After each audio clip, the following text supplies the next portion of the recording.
మే 4. ఒకని ఎదుట సరి అయినదిగా కనబడు మార్గం కలదు, అయితే తుదకు అది మరణంనకు త్రోవ తీయును. సామెతలు 14:12. సామెతల గ్రంథంలో 2 సార్లు 14వ అధ్యాయం 12వ వచనంలో, 16వ అధ్యాయం 25వ వచనంలో మనకు ఒక స్పష్టమైన సత్యం తెలియజేయబడుతుంది.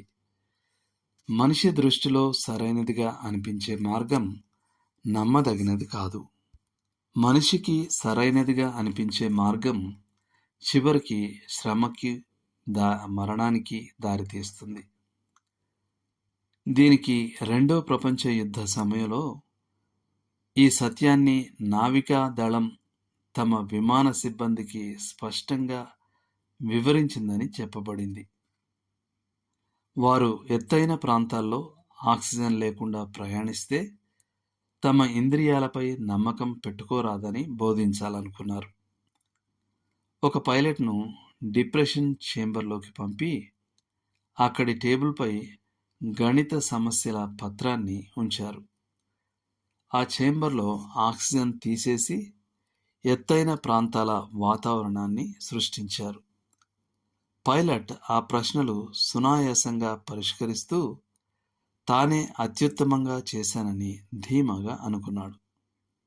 అయితే ఆక్సిజన్ తిరిగి ఇచ్చిన తర్వాత బయటకు వచ్చి తన సమాధానాలను పరిశీలించినప్పుడు ఆక్సిజన్ లేకపోవడం వల్ల తన మెదడు సరైనదిగా పనిచేయలేదని, అందువల్ల తన తీర్పు తప్పుగా ఉందని తెలుసుకున్నాడు.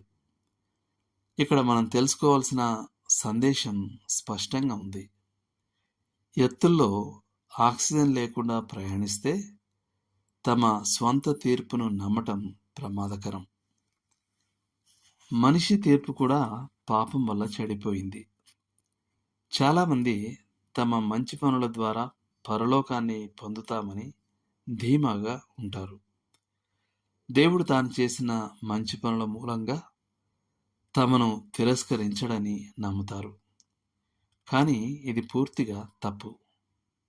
తగిన ఆధ్యాత్మిక ఆక్సిజన్ లేకుండా ఉండటం అంటే దేవుని వాక్యాన్ని నిర్లక్ష్యం చేయడం చివరికి నాశనానికి దారితీస్తుంది.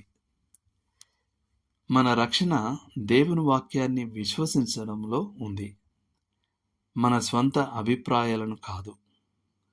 ఆయన వాక్యాన్ని విశ్వసించే వారెవరైనా తగిన మార్గంలో ఉన్నారనే నమ్మకాన్ని కలిగి ఉండవచ్చు.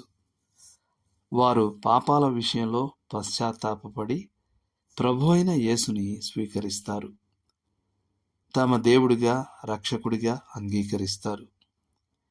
దేవుని వాక్యం సత్యమైనదైనందున దానిని విశ్వసించువారు తాము సరైన మార్గంలో నడిచినట్టు ధైర్యంగా నమ్మగలరు. దేవుడు మిమ్మల్ని దీవించునుగాక. ఆమేన్.